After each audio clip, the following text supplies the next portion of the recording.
In this video, we're going to be talking about some upcoming projects, some companies bridging the gap between Web 2 and Web 3, as well as some major updates on some of our favorite projects. All right, first project we are going to be talking about is going to be Cyberkongz. Like I said before in my previous videos, one of the challenges that they had was onboarding new people into their ecosystem and making it more friendly. And it seems like, they are making some major changes to change that. So for example, one thing that they're really doing is allowing the VX holder, right, Cyberkongz VX, which is the lowest tier, to enter Wall Street Kongz. This is a utility play, and there's actually a lot of technical innovation behind it, but a lot of people may not see it, right? So pretty much the challenge is like for VX, there's this play to earn game that maybe people don't really understand or they don't really want to play. So by incentivizing these VX holders to play the game and level up that specific character, they're going to be able to access special channels on the Cyberkongz Discord that they wouldn't have access to. Because normally you would need, an expensive baby to get in some of these groups, but now you can level up your VX, earn the right to come in without having to spend a whole lot of money up front. So personally, in my opinion, I think the gameplay and how it's played and how it's introduced to newcomers,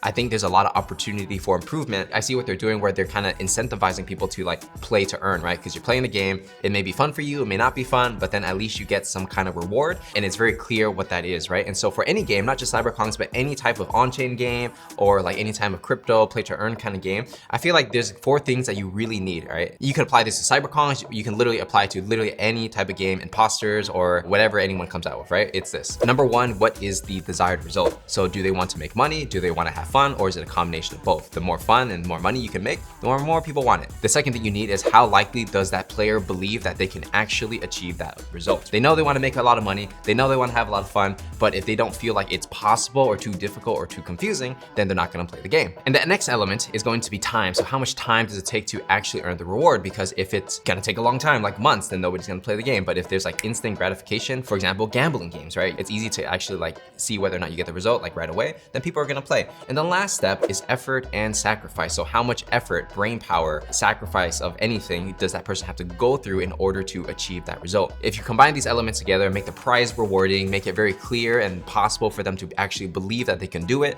should reduce the amount of time it takes to get the reward, and finally reduce the amount of effort that they have to put in, then that's going to be a smash hit for anything. And why do you think that, diet pills sell so much, right? It's because, you want a result, you take a pill, and then you're supposed to get that result just from eating a pill without doing any work, right? So exact same thing you can apply it to video games or any other type of project where you're asking for the attention of a player. And just to give you an idea of who's playing this game and things like that, so there are basically 1 million runs that happen. Basically every run is you roll the dice, you play a game, and each game lasts about, just depends on how fast it is, but it's like a minute or 2. A lot of bananas are burned to play this game. The banana prize pool is pretty big, and so there are 8,300 polygon bridge, so meaning that people are putting their VXs in the polygon thing, staking it, and earning some kind of reward. So in reality, there are a lot of people playing this game, but for this game to truly succeed, I feel they really need to get the mainstream on board. So if that's interesting to you, check out Cyberkongz and see if you want to get into it, learn about a community, because it's not for everybody, but you definitely want to check it out. And by the way, make sure to follow me on Twitter at Patrick Dang and join our Alpha Discord. Link is in the description. In other news, Vayner Sports passed, the project that we talked about just the other day. They had some trouble when they were minting their project. A lot of people lost a lot of money trying to win the gas war, and they just lost thousands of dollars. I think it was $24 million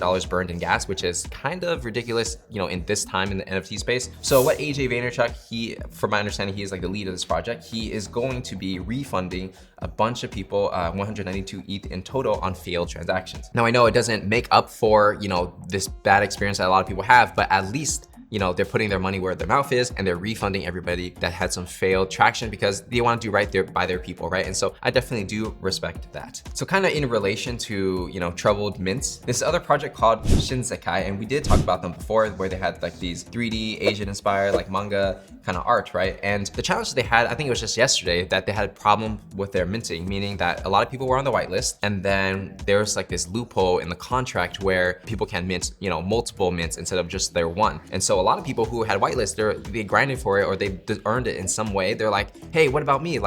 There's no more to mint. So the project did mint out. They have 10,000, which is quite a bit. Floor price is 0.58, which is pretty high. So, I guess everyone that minted definitely made some money there if they are selling. So this guy, FOMO Boys, which is the co-founder of Nifty Labs, which is an NFT consulting company, who's doing Black Paris and Shinsekai and this other project. He said, thank you for your support. We had whitelist issues. So they're going to add the whitelist that could have mint to the Wizard Court World. We're sorry and truly doing our best. So I've been spending a little time like trying to research, join the Discord. I joined the Discord, but like after I verify, I can't see anything that's going on. Their websites aren't really working. But from my understanding, they gave the public mint to the whitelist. But I'm not really sure, to be honest. You know, there's like so much information that people are passing around Discord. I don't know what's true, what's not. But overall, it's very confusing and the leadership doesn't communicate exactly what happened and how they're gonna fix it, which is kind of a bad look on the project. So that does kind of reflect on the project and people looking at it moving forward. But I think overall, you know, not just like looking at this project, but any project in general, I feel like if you do have a bad mint and it's not ill intent and you really just tried your best and something just didn't work out, which it's okay, it happens. The most important thing is if the founders or the leadership clearly communicates what the problem was, where the problem came from, and that their intent was not in the bad place, and then this is the clear steps that they're going to take to move forward. I feel like if they did that, then they can kind of, you know, save their brand, but we'll see what happens. You know, I'm kind of following along, but it's too confusing for me to understand how they're solving this or what the problem even is. So, you know, just wanted to put that out there. So in other news, Shiba Inu, that's right, the coin Shiba Inu, which is the rival to Dogecoin, is launching their own metaverse with over 100,000 land plots. Okay, so let's go ahead and talk about this. So if you didn't know, Shiba Inu already has an official NFT. It's called the Shiboshis, and I might be pronouncing that incorrectly, okay? So essentially there's like the 10,000 set, these little Shiba Inu dogs. The artwork, not that great, honestly. I feel like because Shiba Inu is such a big coin, I'm not sure if they have a lot of money or not, but I feel like they could have done a lot better with the art, but hey, it is what it is. And so if you go on the blog on Shiba Swap, they are announcing their land plot. So they're entering the metaverse, like everyone's entering the metaverse right now, right? It's kind of like how Bored Ape Yacht Club is building their own metaverse and land plots and things like that. And essentially what they're gonna do is they are going to allow you to buy these plots of land. I think the cheapest one is going to be 0.2 ETH. This is how the land is gonna look, I suppose. But yeah, so different tiers of land. So there's 100,000 pieces of land. 36,000 are gonna be unlocked. And then there's gonna be different districts, 1, 2, 3, 4, and then privately locked. Price schedule is 0.2 ETH for the lowest tier, and then 1 ETH for the highest tier. Oh, you can use ETH to buy this land. So it looks like there's gonna be some like complicated mechanic of like you locking your tokens that they have, like leash, you lock it for how much you want to lock and then how many days, and then you, I don't know, like are able to mint some land, I suppose. So yeah, I mean, if you want to learn more about it, I guess you can go on their website, get all the details. No need to go over it in just like a quick YouTube video. So I'll go ahead and give you my concerns about this project. Okay, so Shiba Inu, if you didn't already know, is one of the largest coins in the world right now. So it is a meme coin similar to Dogecoin. And it has a huge market cap. The circulating market cap is going to be 13 billion, fully diluted is 14 billion, right? So it is a huge coin. A lot of money is going into this project. And why does so much money go into this project? I feel like it's kind of like gambling, right? It's like everyone's like trying to find the next Dogecoin. They're trying to like 100x their money, and then everyone's kind of playing this gambling game, and then, you know, eventually people lose, people win. My issue is that, you know, this was like a cultural phenomenon, lightning in a bottle, everybody bought into it, right? But what makes Shiba Inu the team that should build out the metaverse that people should buy land on and build on, right? Because we have Decentraland, Sandbox, Bored Ape Yacht Club, and then there's like a million other people trying to do the same thing. The reality is that the supply for these lands are so high, you know, if everybody created land, then a lot of land is gonna be useless, right? Nobody wants to go to a world where nobody hangs out. Like if you look at Decentraland, for example, it's very popular in terms of like market cap and things like that, but like personally, I don't know anybody who hangs out in Decentraland, and I've tried it myself and it's pretty empty. So if Shiba Inu comes in and they make some land, why would people want to build on top of their land versus building in the Sandbox, building on the Bored Ape Yacht Club, Yuga Labs kind of land? Like, you know, other pieces of land are more attractive. And when they're selling this land, what's actually happening is that they're making a lot of money. If you think about 30,000 pieces of land, and then the cheapest one is 0.2, the most expensive one is 1, they're gonna be pulling millions of dollars from this, right? And it's very unclear on where the money goes, right? Are they going to invest that money back into the ecosystem and incentivize people to build on top of their land? From my understanding, basically just reading their websites, it's not very clear on where the money is gonna go, and it's a lot of money. And even if they sold the land, it's kind of like, the problem is like you're putting so much risk on the investor or the person who collects the land that if the project just completely fails, then Shiba Inu can just walk away with all that money and then just be like, yeah, you know, nobody wants to build on land, so GG, it's over. So I don't know what their plans are, right? If they want to share with me, leave it in the comments, leave it on Twitter. I'm not saying I know everything. I can only know as much as they put on the website, but it's very unclear, and I think it's pretty risky if you get in.